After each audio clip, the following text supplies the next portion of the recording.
Welcome. TDA practice for danger. This mission to Mars could bore you to death. We're going to read, annotate, and evaluate and analyze the text and write a TDA based on it, or at least the first thesis and a body paragraph to match it. So the one we got is Unit Two's essential question is whether or not humans should colonize space. Analyze how relevant the article trip to Mars could damage astronauts' brains is to this essential question and use evidence from the article to support your answer.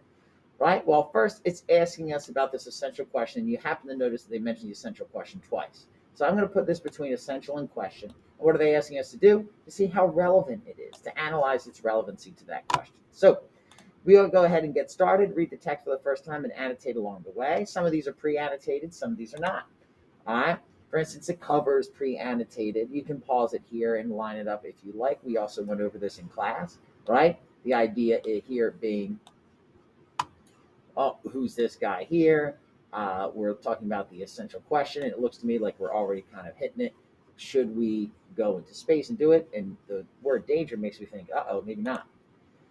Our background is about Ernest Shackleton, who led several expeditions to the South Pole in the early 1900s. While these icy voyages took a huge toll on the crew's bodies, crew members also struggled with mental stress of being isolated from society for months on end. On a mission to Mars, astronauts would also have to endure long periods of isolation. Notice that colonizing space is very, or not entirely, dissimilar from trying to colonize Antarctica in the early 20th century. Right now, 6 people are living in a nearly windowless white geodesic dome. There it is, on the slopes of Hawaii's Mauna Loa volcano. Oh, there's that volcanic rock. They sleep in tiny rooms, use no more than 8 minutes of shower time a week, and subsist on a diet of freeze-dried, canned, or preserved food. When they go outside, they exit through a mock airlock, clad head to toe in simulated spacesuits. The dome's occupants are playing a serious version of the game of pretend. What if we lived on Mars? Right? And if you don't know that word subsist, I would put a question mark next to a word you don't know. Right? What if we lived on Mars? Should we colonize space? Very similar questions. This would be a huge paragraph to write about. All right, research at the Hawaii Space Exploration Analog and Simulation, or High Seas Project, funded in part by NASA, is a continuation of the long history of attempts to understand what will happen to people who travel through outer space for long periods of time. Right? Well, that certainly seems to me what will happen to people when they go through long periods of time. It's more than a technical problem, or rather, I see that this long periods of time definitely goes with should we colonize space. It's more than a technical problem. Besides multi-stage rockets to propel a spacecraft out of the Earth's atmosphere, multi-stage rockets, I see them right down there. Years of planning and precise calculations and massive amounts of fuel traveling the tens of millions of miles to Mars will take a tremendous amount of time. All right, my question is how much time precisely? With current technology, the journey takes more than 8 months each way. Woo! Woo! Which means that astronauts will get bored. In fact, a number of scientists say that of all things, boredom is one of the biggest threats to a manned mission to Mars. Despite and look at this guy. What's boring you, Mr. Astronaut? And despite the thrill inherent in visit in another planet. Another planet, should we colonize space? Seems to go. Attention is being paid to the effects of boredom at high seas and on the International Space Station, but because of the causes of chronic boredom, scientists say research facilities in Antarctica might actually provide a better simulation of the stress of a journey to Mars. Most living things constantly seek out sensory stimulation, new smells, new tastes, sights, sounds, or experiences, right? There's that word sensory, and here's one of the senses, taste. Even single-celled amoebas will move to investigate new sources of light or heat, says Cheryl Bishop, who studies human performance in extreme environments at the University of Texas Medical Branch. Animals deprived of naturalistic environments and the mental stimulation that comes with those environments can fall into repetitive, harmful patterns of behavior. Like what? Anybody of a certain age will remember zoos full of manically pacing tigers, bears gnawing under metal cages, and birds that groom themselves bald, all a result, we know, of the rather unstimulating lifestyle, all which seems to suggest that we should not colonize space. Human boredom isn't quite as well understood, says James Dankert, a professor of cognitive neuroscience at the University of Waterloo, right? So boredom apparently is a cognitive activity? Okay. He's currently working on the ways he says may be the first study of how our brain activity changes when we're bored. Dankert is hoping to find out whether boredom is connected to the phenomenon called the default network, a background hum of brain activity that seems to remain on even when you aren't directly focused on something. There's a lot of observable activity in the brains of people who are staring at a blank screen, way more than anybody expected.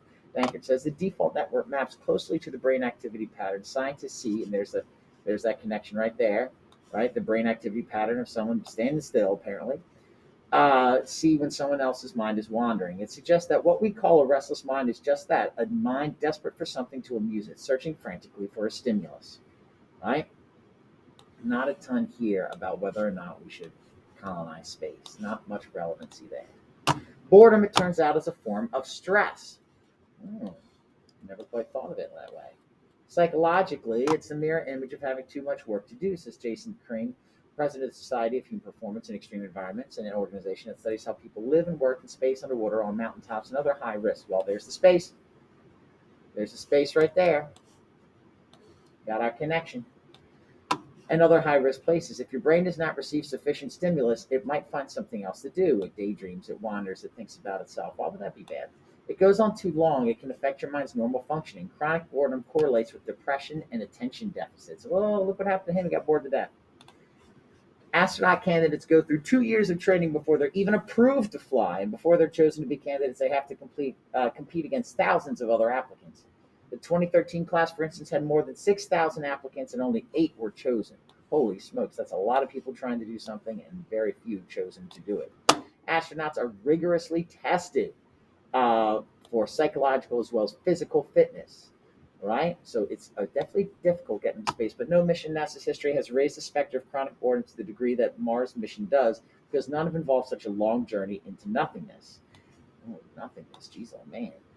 How might you solve that could be a question about that. And then, of course, a long journey into nothingness doesn't, suggest that we should colonize space, right? Suggest that it might be beyond our capacities. What if millions of miles from home, a chronically bored astronaut forgets a certain safety procedure? I agree. They could die. What if he gets befuddled while reading an oxygen gauge? What if? Oh, and our second question. So I see some parallelisms here. More important, Dankert and Kring say bored people are also prone to taking risks. Risky behavior in space seems to suggest we shouldn't be up there seeking out stimulation when their environment bores them. The cognitive and social scientist Peter Sudfeld says that people will sometimes do reckless, stupid things. Well, reckless and stupid are often come together when they suffer from chronic boredom. Right? If you don't know that word chronic, by the way, it means ongoing. In Antarctica, where the winter can cut scientists and crew off from the rest of the world for as long as 9 months, the isolation can lead to strange behavior. So there's that word isolation again, right? Isolation seems to be one of the reasons we might not want to colonize space. Sufeld told me he started about Antarctic researchers venturing out in 40 below weather without proper clothing, without telling anyone else they were going out. Unwise. The diaries of early polar explorers are full of tales of extreme boredom, extreme depression, and desperate attempts at entertainment, reminiscent of prisoner stories from solitary confinement. An important lesson of the Antarctica can impart on a Mars expedition is this: even scientists on important missions can get excruciatingly bored. Right? If you don't know the word excruciatingly, it means like very extremely painful. Right? Painful what? Boredom. Should we colonize space as a result? Probably not, right? One effective way astronauts combat boredom is by staying busy with work. That's a strategy at high seas, where the crew member Kate Green told me that her schedule is packed. Every hour planned and accounted for, from the time she wakes up to the time she goes to bed at night. Life on the International Space Station is similar. In fact, historically, NASA's problem has been overworking people.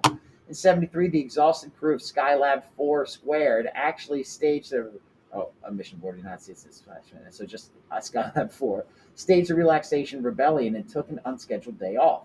But Antarctica is different from the high seas or International Space Station. Communications are limited. There's nobody outside the base directing you. Spectacular views vanish in a haze of light. It's just you, the people you came with, no way out, and little to break up the monotony. What does monotony mean, you might be asking yourself?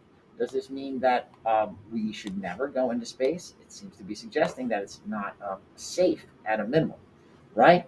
So our communications are limited as a result. I hear Skylab right here, by the way. There's Skylab 4. A little picture there. And some researchers They have learned to actively fend off boredom by creating what you might call unique office culture. What does that mean?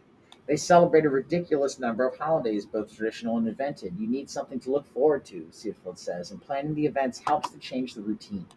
Right? Change in routine seems to be useful if you're locked in like they are. Even Ernest Shackleton's Antarctic crew found ways to put on skits and concerts. One expedition, and an expedition is a journey, right? So they're colonizing uh, Antarctica. We're wondering if we should colonize space. One expedition, Shackleton brought a small printing press. At McMurdo Station, the 1983 winter crew created costumes, learned lines, and acted out scenes from the Escape from New York movie. Oh, there it is right there. It's possible that we may someday watch recordings of Mars-bound astronauts acting out other John Carpenter films.